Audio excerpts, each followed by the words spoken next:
உழைப்பின் ஆழம். யோசுவா 14ஆம் அதிகாரம் 11ஆம் வசனத்தை வாசிக்கலாம். என்று மோசே என்னை அனுப்புகிற நாளில் எனக்கு இருந்த அந்த பலன் இந்நாள் வரைக்கும் எனக்கு இருக்கிறது. யுத்தத்திற்கு போக்கும் வரத்துமா இருக்கிறதற்கு அப்பொழுது எனக்கு இருந்த பலன் இப்போதும் எனக்கு இருக்கிறது. எல்லாம் சேர்ந்து வாசிக்கலாமா? 11ஆம் வசனத்தை எல்லாம் சேர்ந்து வாசிக்கலாம். மோசே என்னை அனுப்புகிற நாளில் எனக்கு இருந்த அந்த பலன் இந்நாள் வரைக்கும் எனக்கு இருக்கிறது. யுத்தத்திற்கு போக்கு வரத்துமாய் இருக்கிறதற்கு அப்போது எனக்கு இருந்த பலன் இப்போதும் எனக்கு இருக்கிறது. 10ஆம் வசனத்தின் கடைசியில இப்போங்கிறார். இப்போ இவருக்கு எத்தனை வயசு, அப்போ அவருக்கு எத்தனை வயசு அப்படின்னா 10ஆம் வசனத்தை வாசிக்கலாம். இப்போதும் இதோ கர்த்தர் சொன்னபடியே என்னை உயிரோடே காத்தார். இஸ்ரவேலர் வனாந்திரத்தில் சஞ்சரிக்கையில் கர்த்தர் அந்த வார்த்தையை மோசேயோடே சொல்லி இப்போது 45 வருஷமாயிருச்சு. இதோ இன்று நான் 85 வயதுள்ளவன். 85 வயசு ஆயிருச்சு. ஆனாலும் அப்போது இருந்த பலன் எப்போது? 40 வருஷத்துக்கு முன்பாக. அப்போ 40 வயசுல இருந்த பலன் 45, இப்போ 85 வயசு இப்பவும் எனக்குள்ள இருக்கிறது அப்படின்னு சொல்லி தன்னுடைய பலனை குறித்து ரொம்ப மேன்மை பாராட்டுகிற மாதிரி தெரியுது. ஆனா சொல்லுவாங்களா, ரொம்பத்தான் பேசுறாராக்கும் அப்படிம்பாங்க. இவர் பேசுறது எதை மையமா வைத்து பேசுறாருன்னா கர்த்தரை மையமாக வைத்து பேசுகிறார். அல்லேலூயா, ஆமென். கவனிங்க, இவர் நல்ல பலசாலியாயிருந்தார், திட மனதை உடையவராயிருந்தார், கடின உழைப்பாளி. சோம்பேறி ஆண்டவர் ஆசீர்வதிக்க மாட்டார். உழைப்பின் ஆழம் என்ன அப்படின்னா தங்கள் பலனை அவர்கள் காத்து கொள்வார்கள். உழைக்கிறவங்களை பார்த்தீங்களா, கரெக்டாக ரெஸ்ட் எடுப்பாங்க, நல்ல ஃபுட் எடுப்பாங்க, அவங்களுடைய ஆரோக்கியத்தை சரியாக பேணுவாங்க. காரணம் என்ன? தொடர்ந்து ஓடணும், இல்லாட்டி ஒன்றும் வேலை நடக்காது. கடினமாக உழைக்கிறவர்களை கவனித்தால் பலத்தை சரியாக பாதுகாப்பார்கள். இவர் சொல்றாரு, அப்போ இருந்த பலன் இப்பொழுதும் எனக்கு இருக்கு. இப்போ வயசு 85ங்கிறார். அல்லேலூயா. அப்படின்னா பலனை காத்து அவருடைய லட்சிய கனவுகளை நிறைவேற்ற துடிக்கிறார். விசுவாச வீரன் பக்தன் காலேப். அல்லேலூயா. அப்போ உழைப்பின் ஆழம் என்ன? பலனை காத்து கொள்ளணும். ஆண்டவர் நம்மேல் வைத்திருக்கிற திட்டத்தை நாம் சரியாக நிறைவேற்றுவதில் தீவிரமா இருக்கணும். அல்லேலூயா. நிறைய பேர் இதில் கோட்டை விட்டுருவாங்க. ஏன்னா பலனை காத்துக்கொள்றது இல்லை, ரொம்ப அற்பமாக நினைக்கிறது சரீரத்தை. இதெல்லாம் மண்ணுக்கு தானே போகுது. இந்த கட்டை இருந்து என்ன பிரயோஜனம்? வாய் அப்படி சொல்லாதீங்க. உங்கள் குடும்பத்துக்காக நல்ல நீங்கள் நீடூழி வாழ வேண்டும். அல்லேலூயா. தேவன் உங்கள் மேல் வைத்திருக்கிற திட்டத்தை நிறைவேற்றணும். சும்மா பழசையே சாப்பிட்டு பார்த்தீங்கன்னா நிறைய அம்மாமார் தான் பாதிக்கப்படுவாங்க. நீதிமொழிகள் 31 நம்ம வாசிக்கிறோம், தன்னை பலத்தால் இடைகட்டணுங்க. புத்தியுள்ள ஸ்திரீ, குணசாலியான ஸ்திரீ, விர்ச்சியஸ் உமன். கிறிஸ்தவத்தில் இதை பற்றி போதனைகள் அவ்வளவா இல்லை. இவன் பலத்தை காத்து கொண்டான். காரணம் என்ன அப்படின்னா அந்த வாக்குத்தத்தம் நிறைவேறணுமேன்னு வாழ்கிறாருங்க. அப்படி நம்ம வாழ்கிறோமா? நான் இருந்த யாருக்கு பிரயோஜனம்? கட்ட கடைசியில் மண்ணுக்கே போயிடுது. சாதனையும் சாதிக்கிறது இல்லை. உழைப்பின் ஆழத்தில் சபையை அழைத்து கொண்டு போக விரும்புகிறார். எத்தனை பேர் ஆயத்தமாக இருக்கிறோம்? ஆமென். இந்த 3 முக்கியம். அடிக்கடி நான் சொல்லுவேன். பலன், வயசான காலத்தில் ரெடி கேஷ், நல்ல நண்பர் வட்டாரங்கள், 3 இருக்கிறவன் சூப்பருங்க, சக்ஸஸ்ஃபுல் பீப்புள். இன்னைக்கு நிறைய பேர் என்ன பண்ணுவாங்கன்னா பணத்தை வச்சிருப்பாங்க, ரெடி கேஷ், ஆனால் சரீரத்தில் பலனே இருக்காது. பலனை இழந்துருவாங்க. உலகத்தான கவனிங்க. வாக்கிங் போகிறான், எல்லாம் கரெக்டாக, ஃபுட் ஹேபிட் என்ன, எக்ஸசைஸ் என்ன, இவ்வளோ ஸ்டாமினா வச்சுருக்குறாங்க. நம்ம ஸ்டாமினா வச்சிருக்க காரணம் என்ன? வாக்குத்தத்தை நிறைவேறணும். அல்லேலூயா. எல்லாரும் புகழணும் இல்லை. 40 வயசுல சொன்ன வாக்கு தத்துவம் 85 வயசுல நிறைவேறணும்னா அவ்வளோ ஸ்டாமினா வச்சிருக்கிறார். உடம்ப பலசாலி, இப்போ நான் யுத்தத்திற்கு போகங்கிறாரு. 85 வயசுல யுத்தத்துக்கு யாராவது போவாங்களா?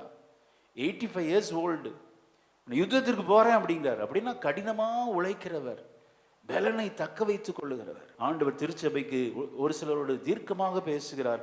உன் பலனை நீ தக்க வைக்க வேண்டும். அல்லேலூயா, ஆமென். அலட்சியம் பண்ணாத. உண்மையில இருக்கிற தேவனுடைய திட்டங்கள் நிறைவேற வேண்டுங்க. பாதியில ஆண்டவர் எடுக்க மாட்டார், பயப்படாதீங்க. ஸ்தோத்திரம். தேவனுடைய வாக்குத்தத்தங்கள் உங்கள் மேல் இருக்கிறது, அது நிறைவேறணுமே. அதற்காக நீங்க உங்க பலனை கரெக்டா, ஃபுட் ஹேபிட் என்ன, எக்ஸசைஸ் என்ன, எல்லாம் கரெக்டா டைம் இல்லைன்னு சொல்லக்கூடாதுங்க. ஒரு அரை மணி நேரம் எடுத்து வாக்கிங் போங்க, நல்ல பலனை இடைகட்டி கொள்ளுங்கள். ஆமீன். கர்த்தர் இன்றைக்கு சபையை உற்சாகப்படுத்துகிறார். எத்தனை பேர் ஆயத்தமா இருக்கிறோம்? இந்த 11ஆம் வசனத்தை எல்லாம் சேர்ந்து வாசிக்கலாமா? மீண்டும் ஒரு விசை. மோசே என்னை அனுப்புகிற நாளில் எனக்கு இருந்த அந்த பலன் இந்நாள் வரைக்கும் எனக்கு இருக்கிறது. யுத்தத்திற்கு போக்கும் வரத்துமாய் இருக்கிறதற்கு இப்போதும் எனக்கு இருக்கிறது. அல்லேலூயா, ஆமென். விடாமுயற்சி ஒண்ணு வெயிட் பண்ணிட்டு இருக்கிறார். சான்ஸ் வர வெயிட் பண்றாரு பாருங்க. எத்தனை அருமையான தேவதாசர். இந்த குணங்கள் எல்லாம் நமக்குள்ள டெவலப் ஆகணும். எதற்கு இந்த கூட்டங்கள்? தினந்தோறும் கர்த்தருடைய வார்த்தையை கேட்கிறோம். அவர் வாக்குத்தத்தம் பண்ணா அவர் மாறவே மாட்டார். விசுவாசிக்கிறீங்களா? ஆமென். ஸ்தோத்திரம். 85 வயசுலயும் வாக்குத்தத்தத்து மேல அவ்வளோ நம்பிக்கை, விடாமுயற்சி, பலனை தக்க வைப்பதில் உழைக்கிறதுக்கு ரெடியா இருக்கிறாருன்னா அவருடைய மன வலிமையை பாருங்க. இந்த காலை வெளியில அநேக விஷயத்தில் நீங்க சோர்ந்து போய் வந்திருக்கலாம். பயப்படாதீங்க. கர்த்தர் உங்கள் மேல் இருக்கிற வருஷங்களாக வைத்து இருக்கிற வாக்கு தத்தத்தை கர்த்தர் நிறைவேற்றுவார். விசுவாசிக்கிறீங்களா? சி மேஜர். ஹல்லேலூயா. இல்ல கரங்களை தட்டி. வருஷங்களாக, பல வருடங்களாக சிறு பிள்ளைகளை கொடுத்த உன் வாக்கு தத்தத்தை உண்மையில் இருக்கிறது, அதை உனக்கு பலப்படுத்ததான் உனக்கு கொண்டு வந்திருக்கிறார். நல்ல கரங்களை தட்டி. அந்த பலனை, காலேபுக்குள் இருந்த பலன் இன்றைக்கு உண்மையில் கர்த்தர் ஊற்றுகிறார். விடாமுயற்சியுடன் தொடர்ந்து உழைத்து போராடி ஜெயிக்க கர்த்தர் உன்னை அழைக்கிறார். அல்லேலூயா. வாக்கு பண்ணினவர் மாறினார், வாக்கு தத்தம் நிறைவேற்றுவார். வாக்கு பண்ணினவர் வாக்கு தத்தம் நிறைவேற்றுவார். சோர்ந்து போகாதே, நீ சோர்ந்து போகாதே. உன்னை அழைத்தவர் உண்மையுள்ளவர், சோர்ந்து போகாதே.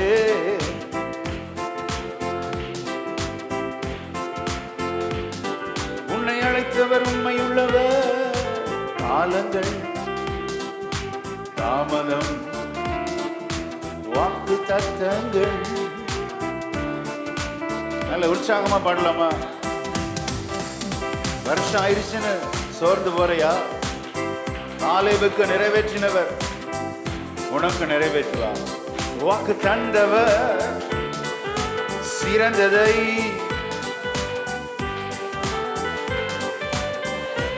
ஆமென். வாக்கு தந்தவர் சிறந்ததை, ஏமாற்றங்கள் இல்லையே. வாக்கு பண்ணினவர், வாக்கு பண்ணினவர். சோர்ந்து போகாதே. வருஷங்கள் ஆனாலும் அது நடக்கும். சோர்ந்து போகாதே.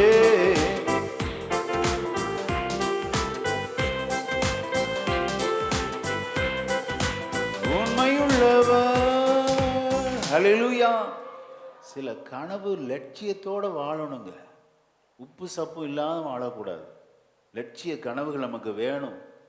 கர்த்தர் சொன்னாரா, நிறைவேற்றுவார். சும்மா வாயிலே வடை சுற்றக்கூடாது. இவன் ஆன்மீக தயார் நிலையில இருக்கிறமா, எவர் ரெடி. இத்தனை வருஷம் ஆயிடுச்சு, இன்னும் ஆன்மீகத்துல ரெடியா இருக்கிறார். என்ன சொல்றார்? மலை நாட்டை எனக்கு தாரும் அப்படிங்கிறார். மலையில ஏறி போய் எதிரியை வீழ்த்துறது எவ்வளவு கஷ்டம். சமவெளியில சண்டை போடுறதே நமக்கு முடியாது. மலையில ஏறி போய் ஏனாக்கீரை அடிப்பேன் அப்படிங்கிறார். இவனுக்குள்ள இருந்த தயார் நிலையை பாருங்க. ஆன்மீக அந்த தயார் நிலைன்னு சொல்லுவாங்க. எவரடி ஏன் அப்படின்னா, இவன் பெருமைனால சொல்றேன்னு நினைச்சிடக்கூடாது. இவர் பார்த்தா நிறைய நேரத்தில் நம்ம இப்படி விசுவாச வார்த்தைகளை பேசுற ஊழியக்காரர்களையும் சரி விசுவாசிகளையும் பார்த்து நம்ம, ஆனா கர்த்தர் நம்மை பலப்படுத்துவதனாலே இது நம்மால் செய்ய முடியும். ஆண்டவருடைய நாமத்தின் மகிமைக்கா நல்ல கரங்களை தட்டி கர்த்தருக்கு மகிமை செலுத்துவோமா? இந்த 16வது நாள்ல உனக்கு முன்பாக இருக்கிற பெரிய சவால்களை ஏற்றெடு. உனக்கு முன்பாக இருக்கிற பெரிய தடைகளை உடைக்கக்கூடிய பலனை கர்த்தர் உனக்கு தருவாராக. ஆமென். விடாமுயற்சியுடன் போராடணும். சோர்ந்து போயிடக்கூடாது. சோர்ந்து போயிடாதீங்க. விடாமுயற்சி, ஆன்மீக தயார் நிலை, எவரடியா இருக்கணும். இவர் சொல்ற அடுத்த அறிக்கையை வாசிக்க கேட்போம். 12ஆம் வசனத்தை வாசிக்கலாம். ஆகையால் கர்த்தர் அந்நாளிலே சொன்ன எந்நாளிலே என்னாகமும் 13:17 அதுக்கப்புறம் வாசிக்கலாம். என்னாகமும் 13:17 சொல்லி இருக்கிறார் இவருக்கு. வாசிங்க. இந்த மலைநாட்டை எனக்கு தாரும், இந்த மலைநாட்டை எனக்கு தாரும். அங்கே ஏனாக்கியரும் அரணிப்பான பெரிய பட்டணங்களும் உண்டென்று நீர் அந்நாளிலே கேள்விப்பட்டீரே. கர்த்தர் என்னோடு இருப்பாரானால் கர்த்தர் சொன்னபடி அவர்களை துரத்தி விடுவேன் என்றார். அல்லேலூயா. நல்ல சத்தம் அல்லேலூயா. கர்த்தர் என்னோடு இருப்பாரானால். ஆமே. ஏன் சுயபலன் இல்லை, என்னுடைய ஞானம் கிடையாது, கர்த்தருடைய பலத்தினால இதை நான் செய்வேன் அப்படிங்கிறார். ஆமே. என்னை பலப்படுத்துகிற கிறிஸ்துவினாலே எல்லாவற்றையும் செய்ய எனக்கு பலன் உண்டு. நம்முடைய ஆணவத்தினால் இதை சொல்லிடக்கூடாது, நம்முடைய பெருமையினாலோ நம்முடைய சுயத்தினாலோ சொல்லிடக்கூடாதுங்க. ரொம்ப கவனமா இருக்கணும். அப்படி பேசுகிற விசுவாசியும் ஊழியரையும் தவறா நினைக்க கூடாது. ரொம்ப தான் பேசுறார்.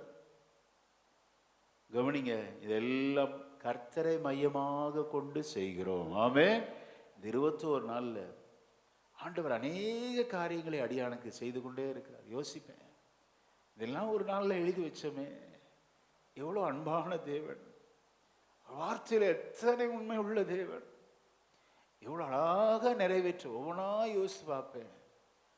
நான் விசுவாசிக்கிறேன், யோசிச்சுட்டு நினைப்பேன், இங்கே பங்கு பெறுகிற ஒவ்வொருடைய வாழ்க்கையிலும் உங்களுடைய வாழ்க்கையிலும் கர்த்தர் செய்து கொண்டே தான் இருக்கிறார். ஆமென். நீங்க தேடி வருவது, அவரை அதிகாலையில தேடி தேவனுடைய ஆலயத்தில் வந்து அவருடைய முகத்தை பார்க்க வந்திருக்கிறீங்களே, எப்படி ஐயா உன்னை ஆண்டவர் கைவிடுவார்?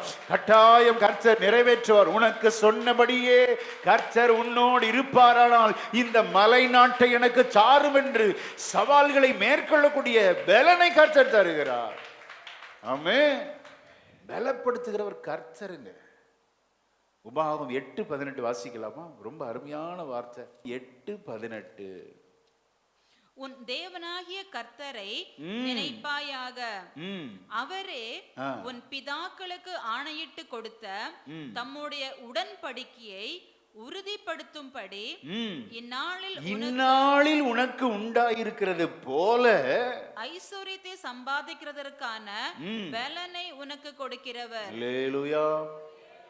ஐஸ்வர்யத்தை சம்பாதிக்க ஆண்டவர் ஒருபோதும் எதிரி அல்ல. அது புரிஞ்சுக்கோங்க. நமக்கு ப்ராஸ்பரிட்டி வேணும். Bible not against prosperity. செழிப்புக்கு ஒருபோதும் வேதம் எதிரல்ல. ஆனால் செழிப்பையே நோக்கி ஓடிடக்கூடாது, அவ்வளோதான். ஐஸ்வர்யத்தை சம்பாதிக்க வேண்டிய பலத்தை கர்த்தர் தருகிறவர். அல்லேலூயா. இந்த வசனத்தை இருதயத்தில் எழுதிக்கோ. உங்களுக்கு நல்ல வேலை கர்த்தர் தருவார். ஆமென். சோத்திரம். நல்ல பெரிய பெரிய ப்ராஜெக்டை நீங்க எடுத்து செய்வீங்க. சோத்திரம். இது கர்த்தருடைய பலிபீடத்திலிருந்து வருகிற ஆசீர்வாதமான வார்த்தை. அந்த சோத்திர ப்ராஜெக்டை செய்யக்கூடிய அந்த பலனையும் கர்த்தர் தருவார். நல்ல ஆட்களையும் கர்த்தர் உங்களுக்கு தருவார். ஓ, நல்ல சமயோசித ஞானத்தை கர்த்தர் தருவார். சுவாசிக்கிறீங்களா?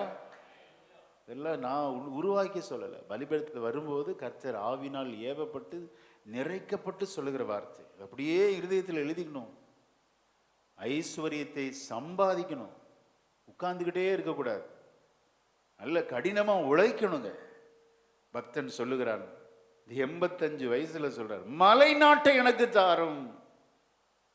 அந்நாளில் சொன்னது. எந்நாளில் சொன்னது? என்னாகமம் 13:17 வாசிக்கலாம். ஃப்ளாஷ்பேக் கொண்டு போகிறாரு பார். இப்ப வாசிக்கலாம். என்னாகமம் 13:17.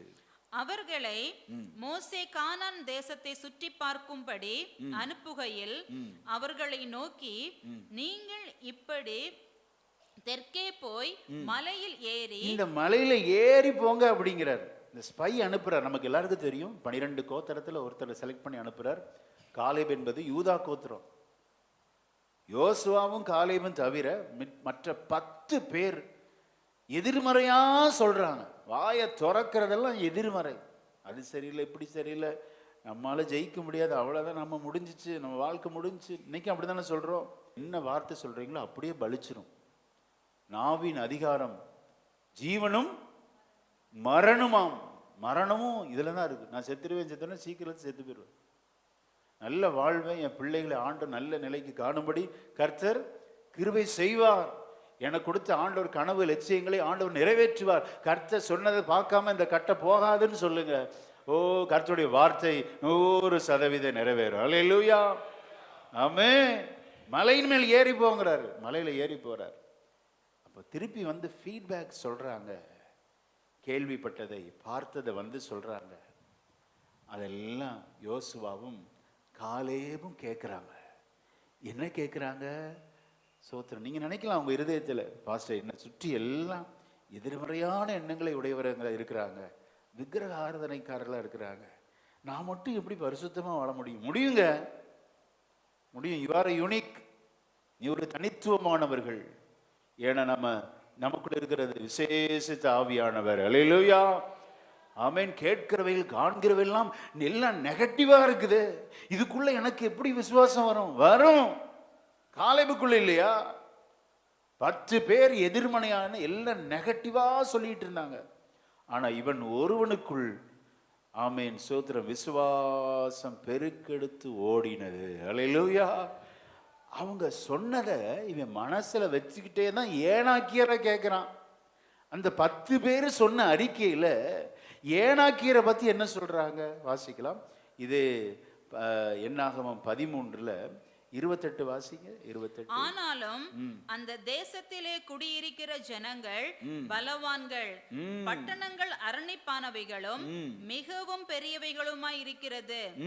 அங்கே ஏனாக்கின் குமாரரை கண்டோம். 29 வசனம். அமலேக்கியரை கண்டோம், ஏத்தியரை பார்த்தோம், எபீசியரை பார்த்தோம், எமோரியரை பார்த்தோம். மலை நாட்டில் அதெல்லாம் நம்மளால முடியாதுங்க. அது கானானியர் கடல் அருகே இருக்கிறாங்க, யோர்தான் அண்டையில். சோதனம். அவங்களுக்கு முன்பாக நாங்கள் எப்படி இருக்கிறோம்? வெட்டுக்கிளி மாதிரி இருக்கிறோம் அப்படிங்கிறாங்க. 33 வசனத்தை வாசிங்க. அங்கே ராட்சத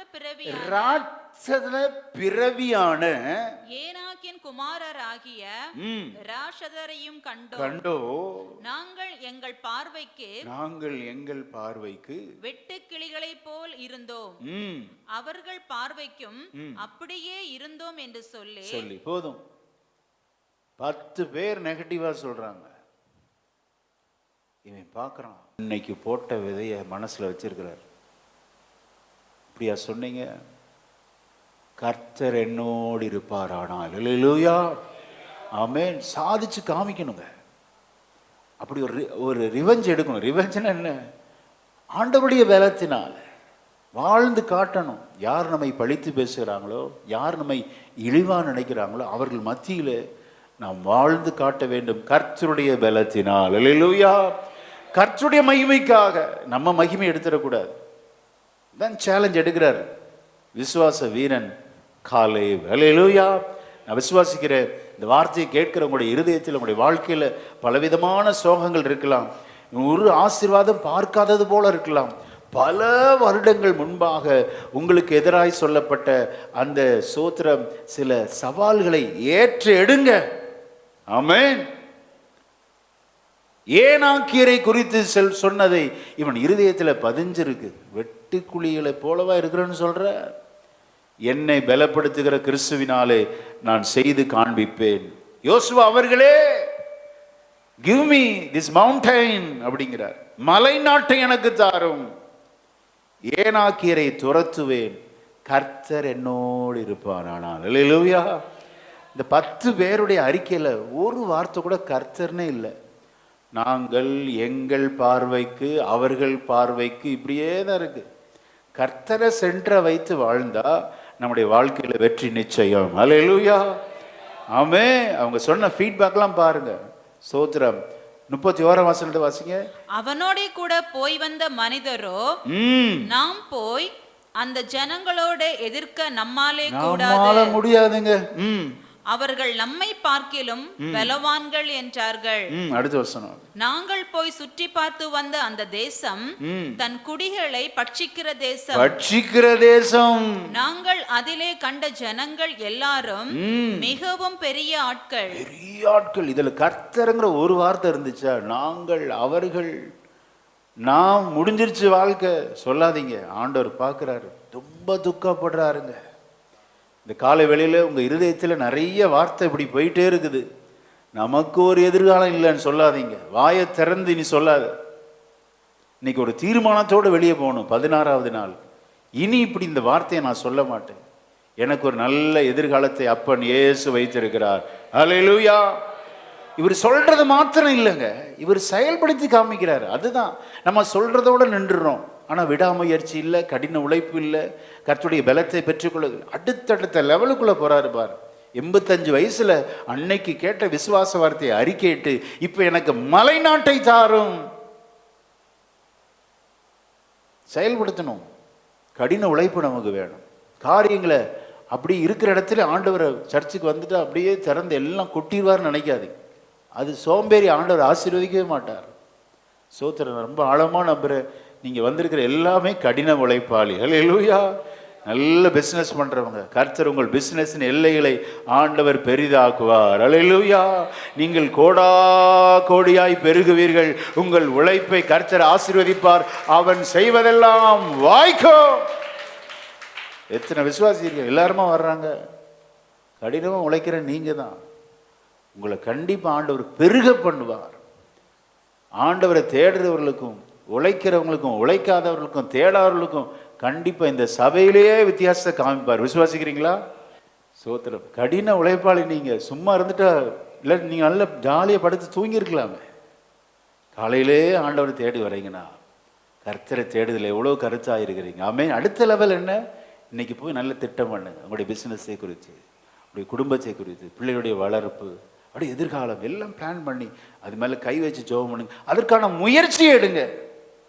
இந்த ஜனம் சொல்லிச்சு நாங்கள் செத்துருவோம். பார்க்குறாரு ஆண்டவருக்கு. கோபம்னா கோபம். உன்னை இதுக்காகவா நான் அழைச்சிட்டு வந்தேன்?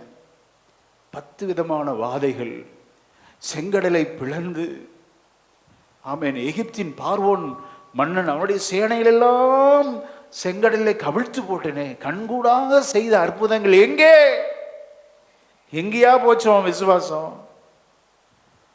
இந்த ராட்சச பிறவியை பார்த்த உடனே நம்மால முடியாது, அவர்கள் நம்மை பார்க்கிலும் பலவான், இப்படி புலம்புறிய. ரொம்ப துக்கங்க ஆண்டவர். இந்த நாளில் ஒருவேளை உங்க இருதயத்தில் புலம்பி கொண்டு வந்திருக்கலாம்.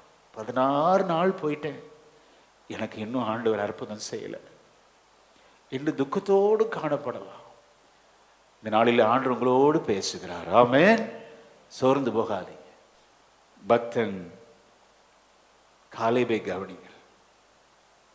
காலேப் எதிர்மறையாய் பேசுகிற எல்லாருடைய வாயை அடைக்கிறாங்க. எல்லாம் எதிர்மறையா பேசாத, என் ஆண்டவர் யார் பார் அப்படி எல்லாரையும் கை அமர்த்தி. அந்த வசனத்தை வாசிக்கலாம். 30ஆம் வசனத்தை வாசிக்கலாம். 10 பேர் நெகட்டிவா பேசிட்டே இருக்கிறாங்க அந்த உளவு பார்த்து வந்த வேலையில. இப்போ காலேப் மட்டும் பேச ஆரம்பிக்கிறாரு. யோசுவா பேசல.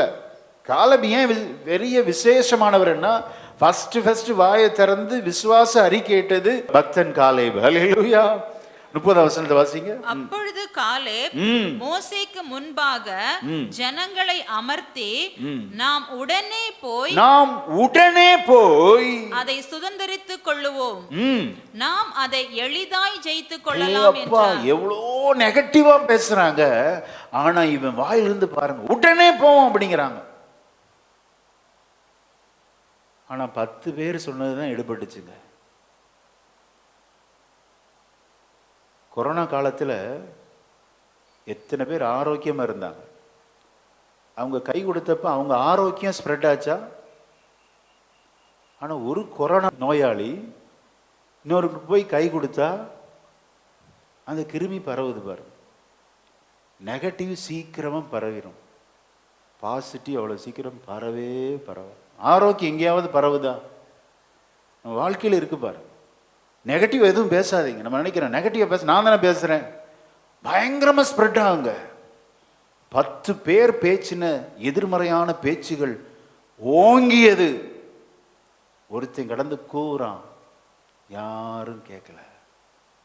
உடனே போவோம், எளிதாய் சுதந்தரிப்போம்.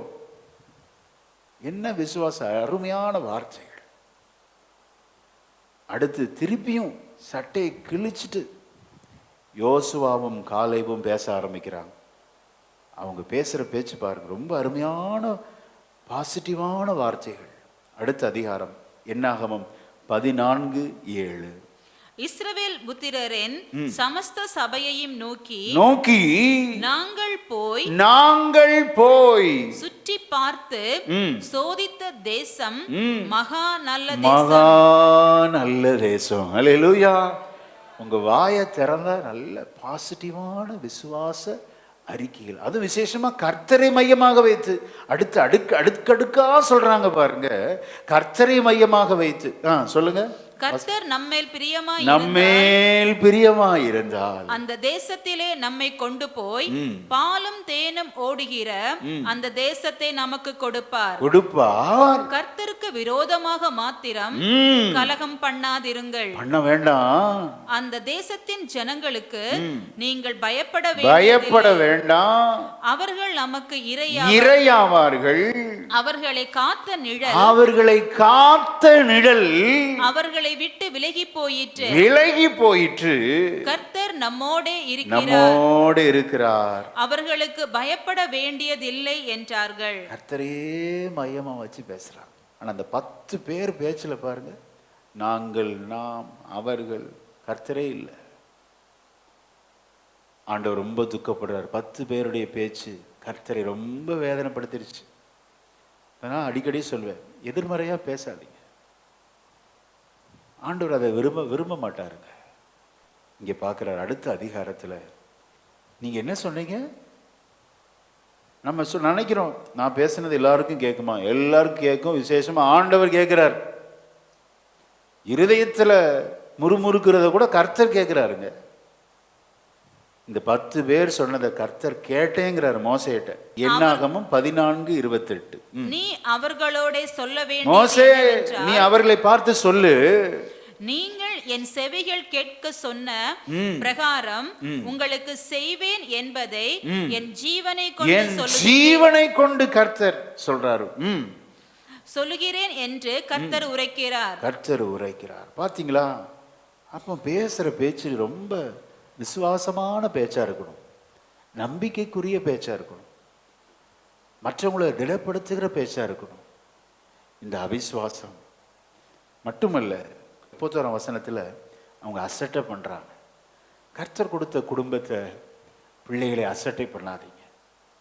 எனக்கு என்ன இந்த சின்ன பொட்டி கடை தானே, பெரிய பிசினஸ் பண்றாங்க, எனக்கு ஸ்தோத்திரம் வியாபாரமே இல்லை. அசட்டை பண்ணாதீங்க. காத்திரு, பொறுத்திரு, கர்த்தருடைய பலத்தை சார்ந்து கொள். ஏற்ற நேரத்தில் உங்க வீடு கட்டப்படும். அல்லேலூயா. உங்களுடைய வாழ்வு கட்டப்படும். ஆமென். ஆக எதிர்மறையாய் பேசுகிறார்கள், அசட்டை பண்ணுகிறார்கள். விளைவுன்னு பார்த்தீங்கன்னா மரணம். ஆனா லட்சிய கனவோடு வாழ்ந்து கொண்டிருக்கிறான் பக்தன் காலேப். ஆன்மீக தயார் நிலையில் இருக்கிறான், எவரடி. இதுக்கெல்லாம் காரணம் என்ன அப்படின்னா தெய்வீக பாதுகாப்பு, தெய்வத்தின் பராமரிப்பில் இருக்கிறேன் என்ற சிந்தை. ஹல்லேலூயா. ஆண்டவர் பார்க்கிறார், நீங்க 2 பேர் தான்ப்பா. மற்ற 10 பேரை வனாந்தரத்திலே சுற்றி வர பண்ணி அவங்கள அப்படியே மூடிடுறார். யோசிச்சு பாருங்க, 20 லட்சத்துக்கு மேல ஜனங்கள், அடக்க ஆராதனை 40 வருஷத்துக்கு நடக்குது. ஒருத்தனை கூட உள்ள கொண்டு போல. அவங்க சந்ததியை தான் கூட்டு போறார். யார் முறுமுறுத்தாங்களோ, யார் அவிசுவாசம் பண்ணாங்களோ, வாக்குத்தத்த தேசத்தை அசட்டை பண்ணாதீங்க.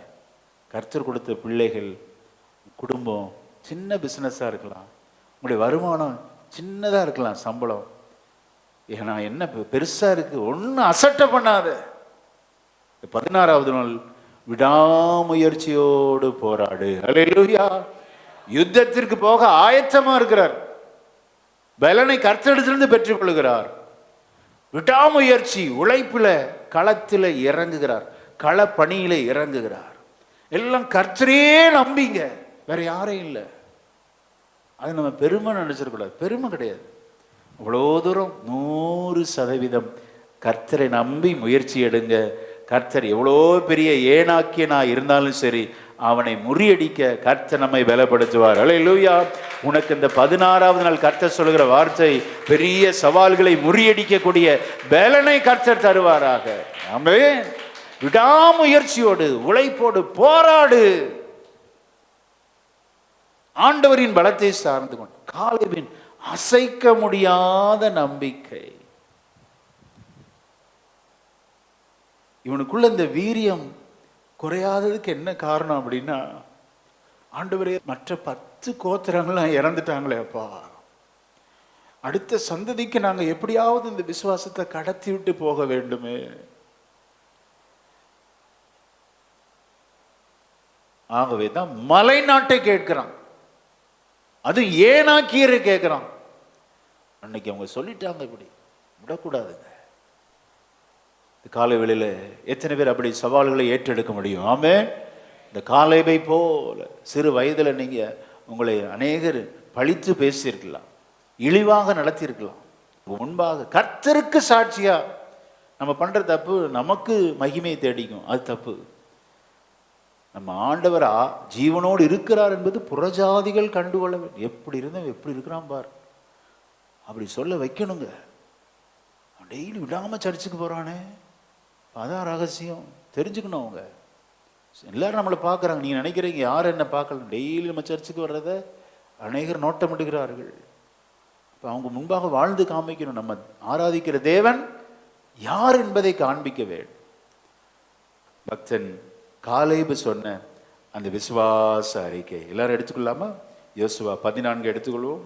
இந்த வார்த்தை இருதயத்திலே எழுதிட்டு இன்னைக்கு முயற்சி எடுங்க, உழைப்புல இறங்குங்க, திட்டமிடுதலில் இறங்குங்க, களப்பணியாற்றுங்கள். உங்களுடைய உழைப்பை கர்த்தர் கனம் பண்ணுவார். ஆமென். 9 முதல்ல வாசிக்கலாம். இதோ இன்று நான் 85 வயது உள்ளவன். 11ஆம் வசனத்தை எல்லாம் வாசிக்கலாம். மோசே என்னை அனுப்புகிற நாளில் எனக்கு இருந்த அந்த பலன் இந்நாள் வரைக்கும் எனக்கு இருக்கிறது. யுத்தத்திற்கு போக்கும் வரத்துமாய் இருக்கிறதற்கு அப்போது எனக்கு இருந்த பலன் இப்போதும் எனக்கு இருக்கிறது. ஆகையால் கர்த்தர் அந்நாளிலே சொன்ன இந்த மலைநாட்டை எனக்கு தாரும், அங்கே ஏனாக்கியரும் அரணிப்பான பெரிய பட்டணங்களும் உண்டென்று நீர் அந்நாளிலே கேள்விப்பட்டீரே.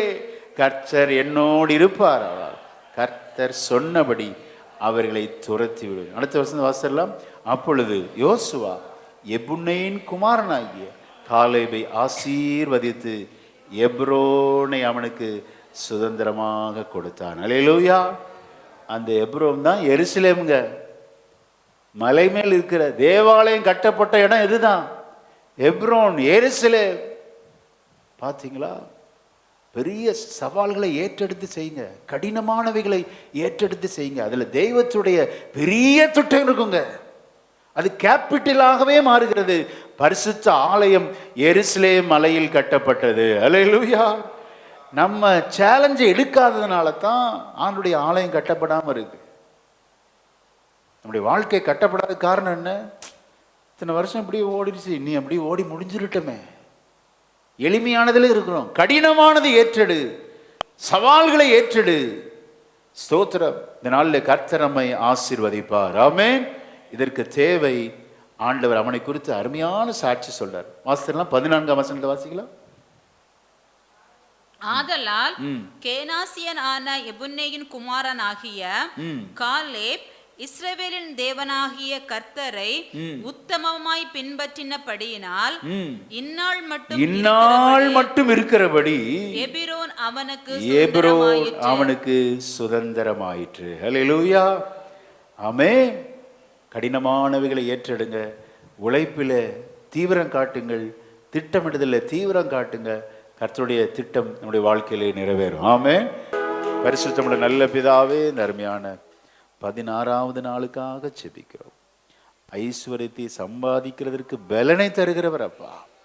ஆண்டவர் எங்களுக்கு பலன் கொடுத்து, ஆண்டவரே சோத்திரம், அந்நாளிலே சொன்னதை கேட்டீரேன் என்று சொல்லி 45 வருஷத்துக்கு முன்பாக சொன்ன வார்த்தையை மனதிலே வைத்திருந்து ஆயத்த ஆண்டவர் நிலையிலே இருந்து ஆண்டவர் பக்தன் வெற்றி கொள்ளுகிறதை நாங்கள் பார்க்கிறோம் சுவாமி. ஆண்டவரே, மருமகன் ஓத்னியேலும் ஒரு விசுவாச வீரருடைய பட்டியலை வைத்திருக்கிறீரப்பா. அப்படி அவன் சந்ததி சந்ததியாக ஆசீர்வதிக்கப்பட்டதப்பா. இந்த வசனத்தை கேட்டுக்கொண்டிருக்கிற ஒவ்வொருடைய சந்ததிகளும் ஆசீர்வதிக்கப்படுவாதா. உங்க திருநாமம் மகிமைப்படட்டும். இயேசு கிறிஸ்துவின் நாமத்தில் ஜெபிக்கிறோம் நல்ல பிதாவே.